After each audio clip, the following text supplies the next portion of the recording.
Good afternoon, everyone. So now I will explain another video of Osho, which is known by the name of आवश्यकता और वासना में फर्क. First, let's see what Osho has to say. लेकिन प्रतिबिंब अच्छे हैं. अगर तुम प्रतिबिंब में ही उलझ गए तो खतरा है.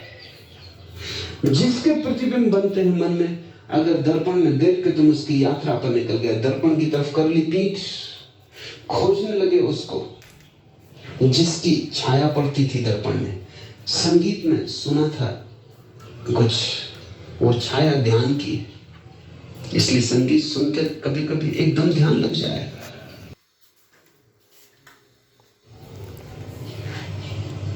फूल को देखते देखते फूल भूल जाएगा. कोई सौंदर्य सब तरफ से घेर लेगा. दर्पण को छोड़कर तीसरी यात्रा शुरू होती, तीसरा पायदान, कि मन में जिसकी छाया बनती थी अब हम उसको खोजने निकलते. मन की आवश्यकताएं जब पूरी हो जाती तो लोग आत्मा की आवश्यकताओं में उठते हैं. अब जब पहले शरीर की आत्माएं पूरी होती हैं, उसके बाद जब शरीर की ज़रूरतें पूरी हो जाती हैं, फिर क्या होता है, फिर मन की ज़रूरतों पर नज़र पड़ती है गरीब आदमी की. फिर जब मन की ज़रूरतें भी पूरी हो जाएं तो फिर ध्यान आता है. तब प्रार्थना, पूजा, अर्चना, ध्यान उनका रस लगता है. तब संन्यास. भूखा आदमी गीत भी नहीं समझ सकता है. भूखे के कान पे तुम वीणा बजाओ तो उसे सिर्फ स्वरों का,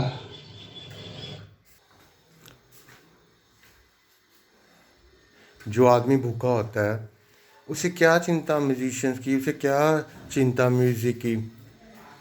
अगर उसका पेट ही नहीं भरा होगा तो वो फिर कैसे आपका म्यूज़िक भी सुन सकता है. सबसे पहले पेट की बात होती है, उसके बाद ही सब कुछ आता है. वही ओशो कह रहे हैं, जब आप शरीर से मुक्त हो जाते हो, मुक्त हो जाने में मीन्स कि तुम्हारे शरीर की सभी आवश्यकताएं ख़त्म हो गई हैं, फिर मन की आवश्यकताएं भी ख़त्म हुई हैं, फिर तुम ध्यान की विधि में जाते हो.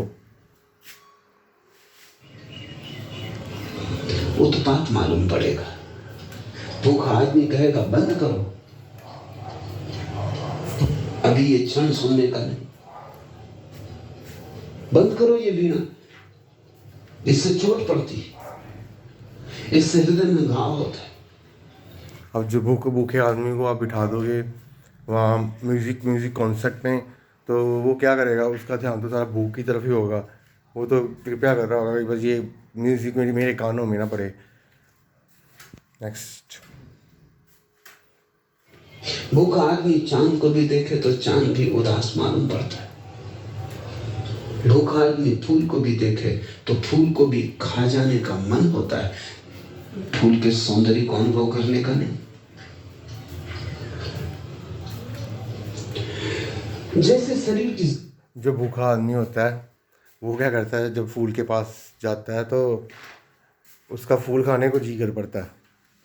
उसे इतनी भूख होती है कि वो कुछ ना कुछ तो खाऊं, कुछ ना कुछ अंदर जाए, मेरी भूख मिटे, ये जो प्यास है ये मिटे.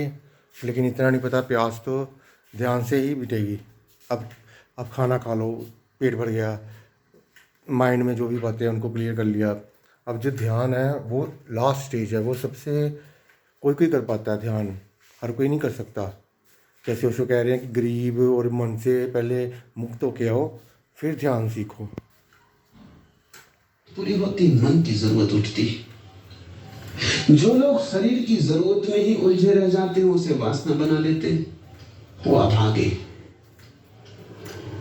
उन्होंने पहले पायदान को ही घर बना लिया, वो सीढ़ी थी, उससे आगे जाना था. अभी बहुत रहस्य बाकी थे. वो भवन के बाहर सीढ़ियों पर ही मकान बना कर रह गए. आवश्यक था सीढ़ियों को पार करना, लेकिन सीढ़ियों पर रुक जाना नहीं. जिसने आवश्यकता को वासना बना लिया वो सीढ़ियों पर रुक जाएगा, वो जिंदगी भर खाने में लग. ओशो बड़ी अच्छी एग्जांपल देते हैं कि आवश्यकता और वासना में क्या फ़र्क है. कह रहे जैसे कोई सीढ़ी है, जिसे कोई आवश्यकता है वो तो पूरी हो जाती है बंदे की, तो वो सीढ़ी पूरी चढ़ जाएगा, लेकिन जो वासना वाला बंदा है ना वो अर्ध में रुक जाएगा। क्यों? क्योंकि वासना तो कभी पूरी नहीं होती।